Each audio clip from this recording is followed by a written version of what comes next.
Apareixen centenars de peixos morts al tram baix del riu Llobregat a l'altura de la C31 al pas per terme municipal del Prat. Així ho ha denunciat el col·lectiu Les Agulles Ecologistes en Acció en un comunicat aquest dijous. Un possible vessament contaminant hauria estat el detonant. Segons l'entitat, els peixos han aparegut en una zona d'aigües tèrboles on aparentment hi hauria restes d'algun vessament contaminant, motiu pel qual han reclamat a les administracions que ho investiguin. Ecologistes en Acció ha lamentat que el Llobregat ha estat històricament un riu greument contaminat, amb abocaments de diferents indústries, si bé assenyalant que a poc s'ha aconseguit recuperar la qualitat de l'ecosistema. Ecologistes en Acció del Baix Llobregat ha traslladat la informació dels fets al cos d'agents rurals i a l'Ajuntament del Prat perquè investiguen la causa de l'aparició dels peixos morts i en depurin responsabilitats en cas de confirmar-se un vessament contaminant.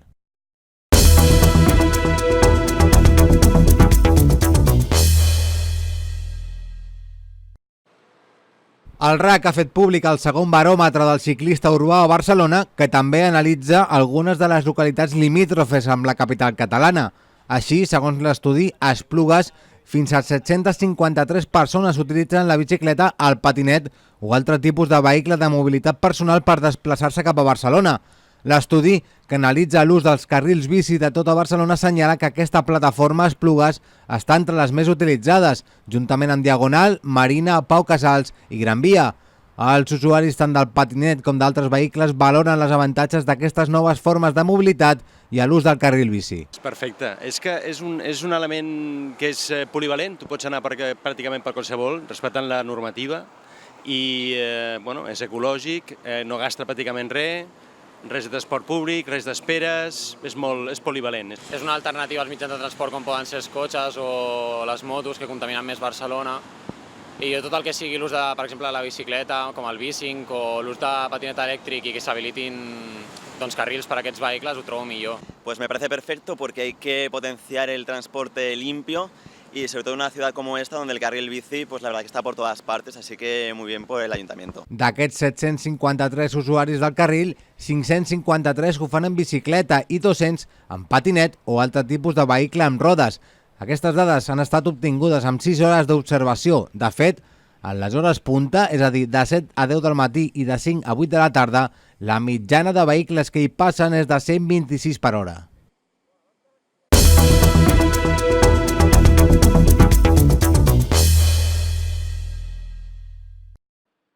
La planta de SEAT de Martorell s'ha convertit en la primera fàbrica de l'Estat en rebre peces a través de dron. El nou sistema, que té com a objectiu millorar l'eficiència, la flexibilitat i la sostenibilitat, permet connectar els 2 quilòmetres que separen el centre logístic del grup CC, a Abrera, i la planta de SEAT en un quart d'hora. Segons ha explicat la companyia automobilística en un comunicat, el centre productiu de CC abastirà de volants i airbags les línies de muntatge de SEAT seguint un procés que abans es feia per carretera amb camió i durava 1 hora i mitja. SEAT ha explicat que la incorporació de drons millorarà la flexibilitat de les línies de producció i facilitarà que sempre que la planta necessiti una peça pugui disposar d'ella mitjançant un subministrament ràpid. Per a l'empresa automobilística, aquesta innovació s'emmarca en un procés de transformació que té com a objectiu convertir la planta de Martorell en una fàbrica més intel·ligent, digitalitzada i connectada. Segons el vicepresident de Producció i Logística de SEAT, Christian Vollmer, el sistema de dron revolucionarà la logística. El subministrament amb aquests aparells significa una reducció d'emissions de diòxid de carboni respecte al camió i, a més, les bateries de l'aparell es recarreguen amb energies renovables.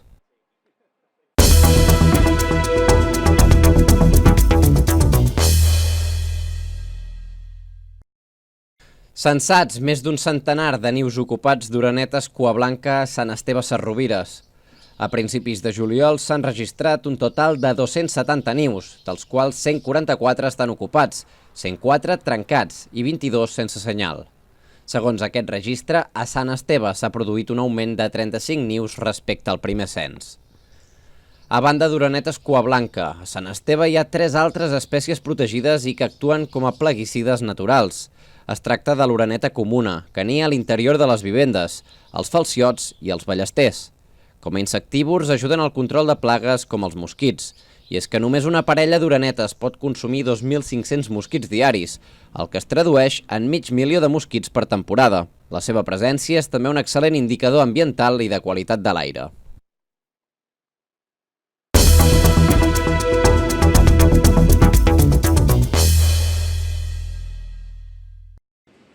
El personal de terra d'Ibèria a l'aeroport de Barcelona ha convocat vaga per al cap de setmana del 27 i 28 de juliol, un dels que acumula més volum de passatgers durant les vacances d'estiu.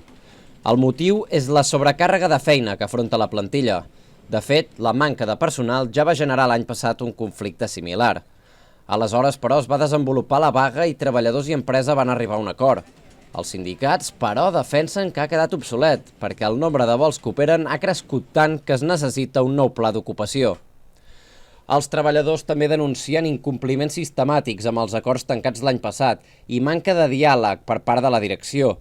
Segons el comitè, cal ampliar la plantilla amb contractacions estables. Denuncia que ara els treballadors eventuals superen el 50% i que no es forma adequadament aquest personal, fet que suposa més estrès i sinistralitat.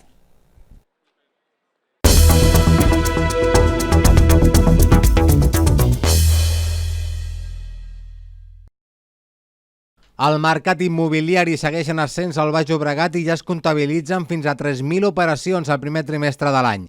La població on més ha crescut al mercat de l'habitatge és el Prat, amb 169 vendes, 62 més que en el mateix període de 2018.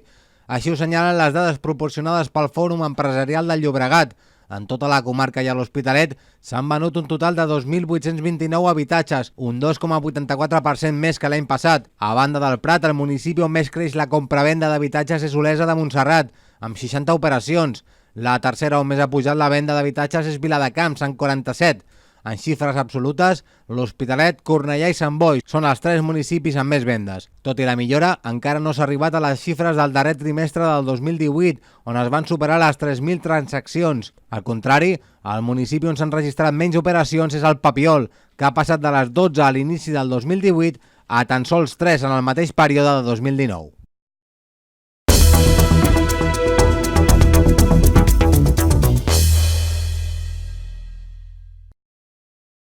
El grup de Diables del Papiol fa 30 anys, molt acremat des del 3 de desembre del 1988, quan un grup de joves vinculats al món de l'esplai van tenir la inquietud de continuar realitzant activitats culturals i lúdiques per al municipi.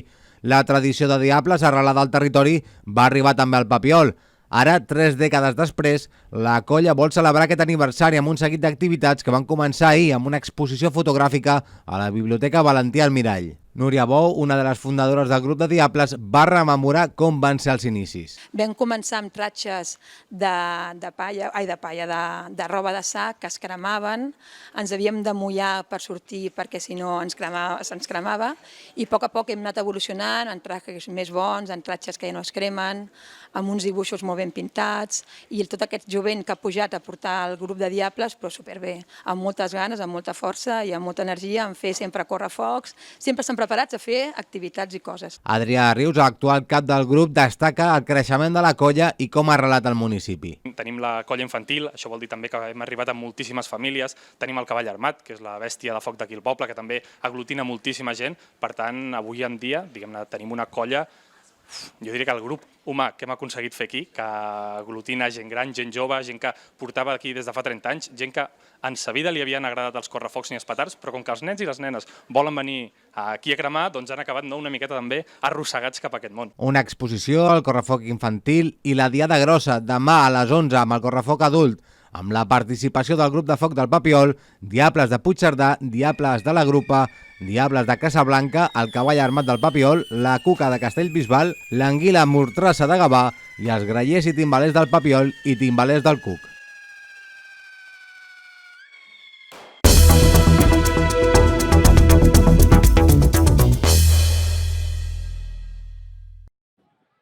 Els resultats de les diferents proves externes d'avaluació de les competències bàsiques evidencien una consolidació en la qualitat i en l'equitat dels resultats a la finalització dels ensenyaments obligatoris. Tal com ha exposat el secretari de Polítiques Educatives, pràcticament totes les competències avaluades presenten una evolució favorable i mostren la consolidació de l'equitat del sistema, d'acord amb les recomanacions d'Europa per al 2020, que marquen el 15% com a referència per establir el percentatge màxim d'alumnat que no pot assolir una competència. De l'anàlisi del resultat es desprèn que no hi ha cap competència que presenti un nivell del 16% de no assoliment i que en la majoria dels casos es troben situades entre el 10 i el 14%. Tant a sisè d'educació primària com a quart d'ESO, la majoria de les puntuacions superen els 70 punts sobre els 100 possibles, que es considera un nivell plenament satisfactori. Concretament, el nombre de matèries que fluctuen a l'alça supera les que ho fan a la baixa. Només les matemàtiques i les competències científico-tecnològiques de quart d'ESO i la competència associada al medi natural de sisè d'educació primària no superen els 70 punts, i en tots els casos les diferències són mínimes.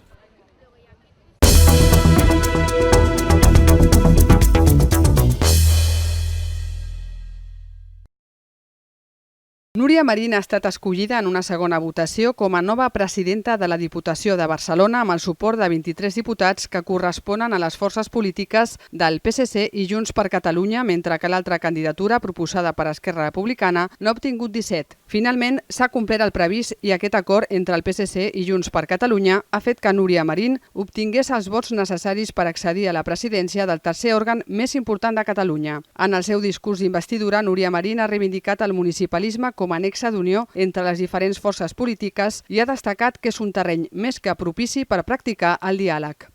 El millor servei que podem fer tots al nostre país és evitar que allò que ens separa ens impedeixi treballar plegats en allò que ens uneix.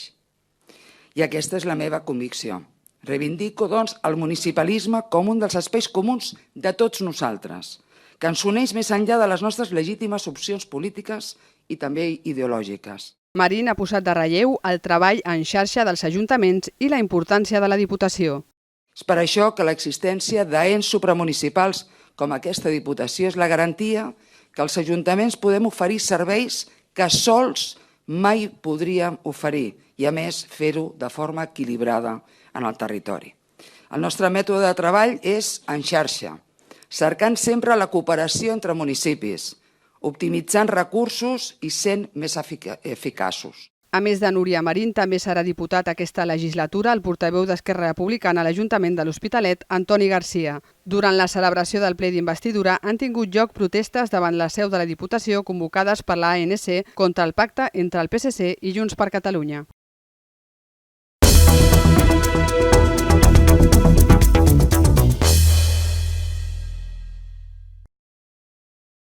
Més de 1.300 infants i joves de 7 centres de lleure de la ciutat han participat avui en la Festa dels Esplais que s'ha celebrat al Parc de Can Boixeres. Una festa que serveix per celebrar l'èxit i la bona salut que gaudeixen els esplais de l'Hospitalet, uns centres que acullen més de 3.000 infants que participen en activitats diverses durant tot l'estiu perquè la majoria de centres s'obren també al mes d'agost. Des dels centres de lleure demanen més ajudes per poder arribar a més infants i joves de la ciutat, sobretot durant l'estiu.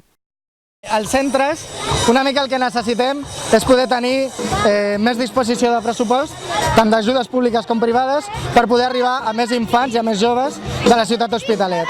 L'etapa d'estiu és una etapa molt important per moltes famílies perquè poden aprofitar per gaudir de feines de temporada que els permeten poder arribar en millors condicions durant l'any.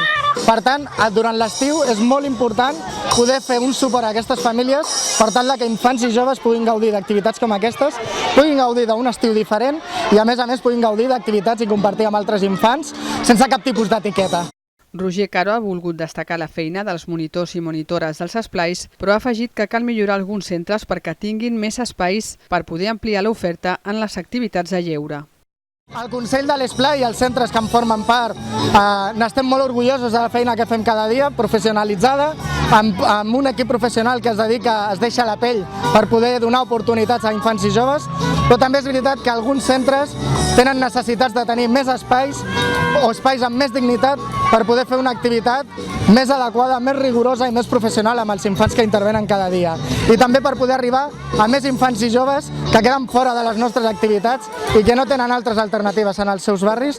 Els infants i joves als centres de lleure de la ciutat participen des de finals de juny i fins a la segona setmana de setembre en els casals, colònies, campaments i els intercanvis que organitzen l'Ajuntament i el Consell de l'Esplai.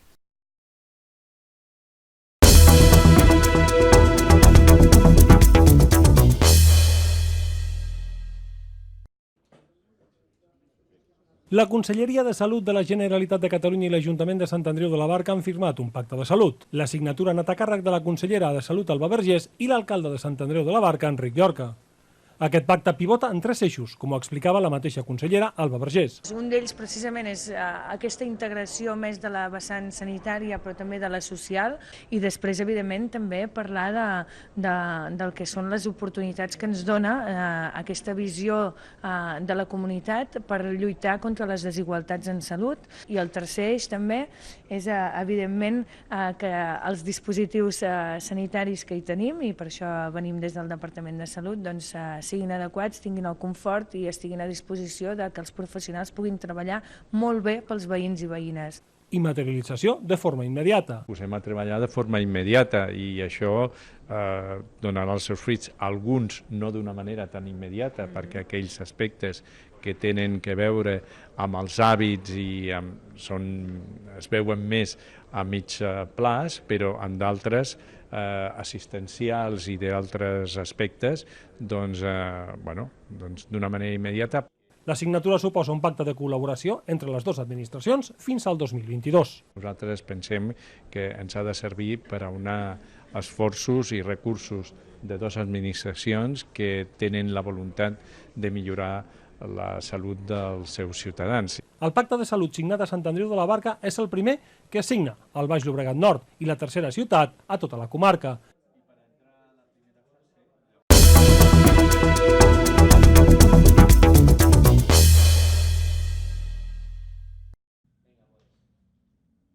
Ja s'ha fet públic el cartell d'enguany de la nostra festa major. El disseny és el resultat d'un concurs públic que s'ha celebrat pels joves dissenyadors de Sant Andreu de la Barca.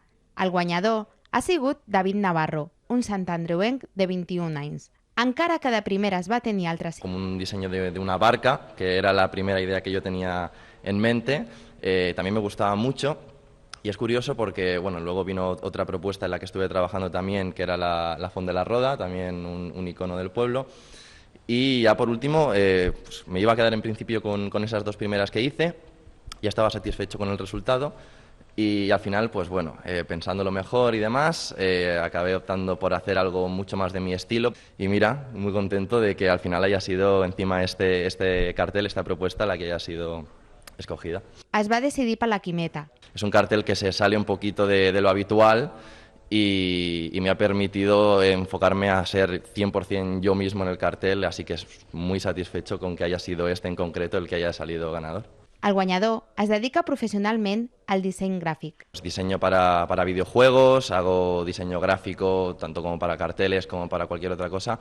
Ilustración para cómic también me encanta y es algo que aspiro a dedicarme. Juan Pablo Beas, regidor de Cultura, s'ha mostrat molt content amb la participació per la seva alta resposta. L'objectiu de fer aquest concurs era arribar a artistes i a dissenyadors i dissenyadores locals. En 35 cartells participants. Molt bé, hem tingut 18 artistes en total de Sant Andreu, a més amb una mitjana d'edat molt jove, una mitjana de 22 anys. També ha valorat la seva qualitat. Ens ha captivat per aquesta proposta modernitzada, amb l'estil, amb els dibuixos de caràcter una miqueta oriental, que té molta pegada i molta presència en la gent jove.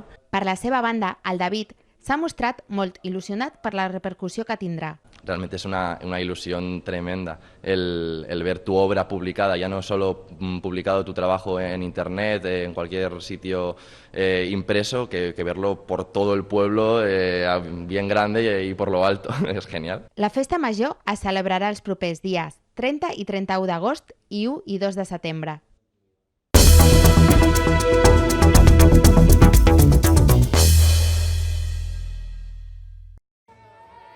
Per segon any, l'Ajuntament de Sant Andreu de la Barca ha organitzat la gala dels esportistes a les instal·lacions de Can Salvi. El que volem amb aquesta gala és reconèixer la feina que feu cada una de les entitats, reconèixer l'esforç de cada un de vosaltres. Feu molt bé, Una gala on l'alcalde de Sant Andreu, Enric Llorca, ha volgut recordar que l'esport i els esportistes de la ciutat... Vosaltres representeu l'esforç, el treball, per aconseguir resultats. Sou una mica el que nosaltres pensem que ha de ser la forma d'actuar, de la societat. L'esforçar-se, el lluitar i que això al final dona fruit i aconseguim bons resultats. I ha volgut deixar un missatge clar. Vosaltres sou la nostra esperança. Per tant, lluiteu per fer una societat millor. Gràcies. Reconeixement als esportistes i entitats que han aconseguit fites durant la temporada.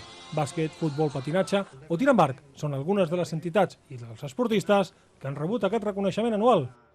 Els resultats dels esportistes...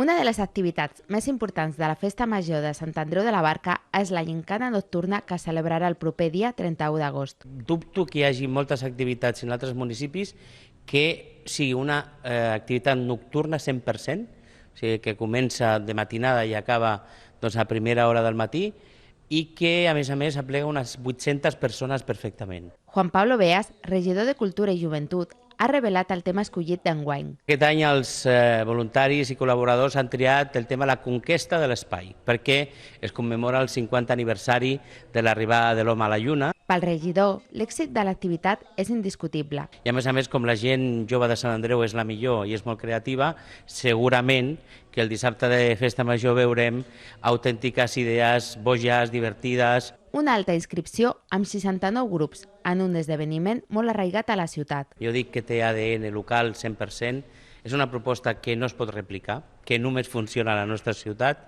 perquè han vingut gent de fora d'altres municipis per veure com ho fèiem i han dit que no hi havia possibilitat de replicar-ho.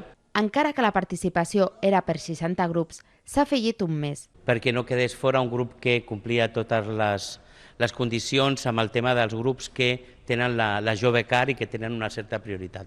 Estos grupos, normalmente nosotros damos unas 10 plazas para estos grupos de Jove Car. Al final han sido 11 y hemos decidido como organización que no haremos un sorteo para los grupos de la Jove Car y entrarán todos los grupos de Jove Car. 8 grups han quedat fora del sorteig, però passen a ser reserva per si algun equip fa baixa en els propers dies. El sorteig s'ha celebrat a un teatre Núria Espert que s'ha omplert de joves. Més de 700 participants i voluntaris ompliran els carrers de la ciutat al meridià de la Festa Major.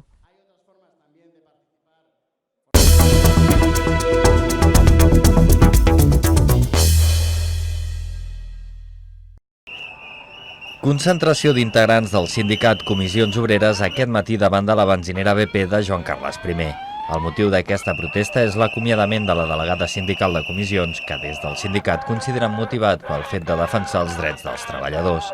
La benzinera pertany a l'empresa Doblenca, una franquícia de la multinacional BP Oil Espanya. Des de fa un any, la delegada sindical de comissions demanava que regulessin les tasques dels venedors-expenedors pel que fa a les feines del servei de cafeteria amb el que compta la benzinera.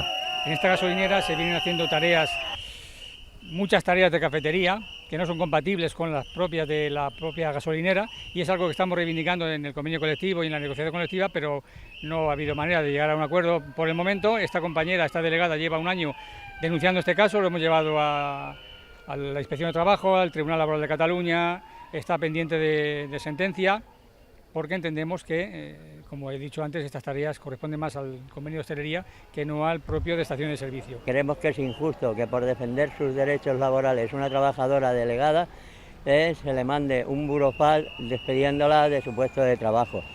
Al defender sus derechos se está reivindicando que todos los trabajadores tengan una situación laboral digna, no como se está dando en este momento en las estaciones de servicio, donde han pasado de ser vendedores de gasolineras a ser multiservicios.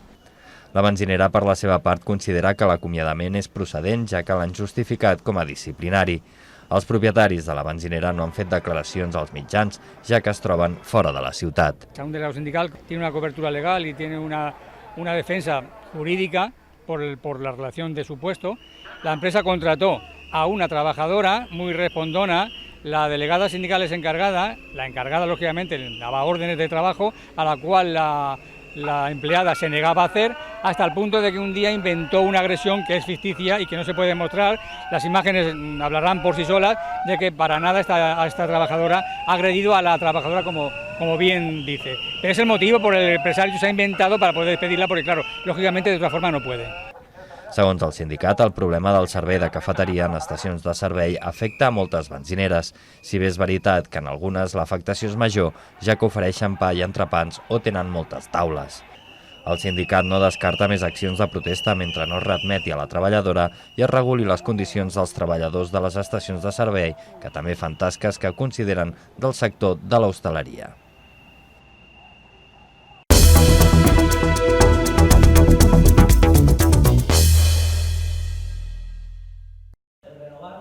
Aquest dijous s'ha celebrat a la sala de premsa de l'estadi de la Bòbila l'assemblea de socis del Club de Futbol Gavà.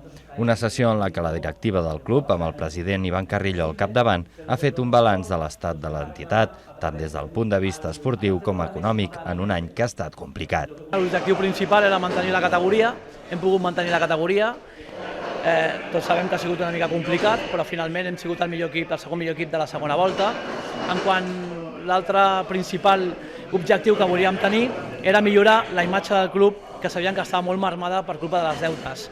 Ha sigut un any en què hem pogut pagar absolutament tot, és un equip que s'ha pogut financiar per si mateix, és un equip que hem aconseguit molts sponsors, també jo mateix hem pogut aportar aquest capital per tal de donar aquesta bona imatge de cara als clubs, i això s'ha notat amb dues coses, amb més empreses que comencen a estar més interessades en apostar pel nostre club de futbol i amb els jugadors que hi ha al mercat que ja saben que el Gavà paga i no té cap tipus de problema econòmic.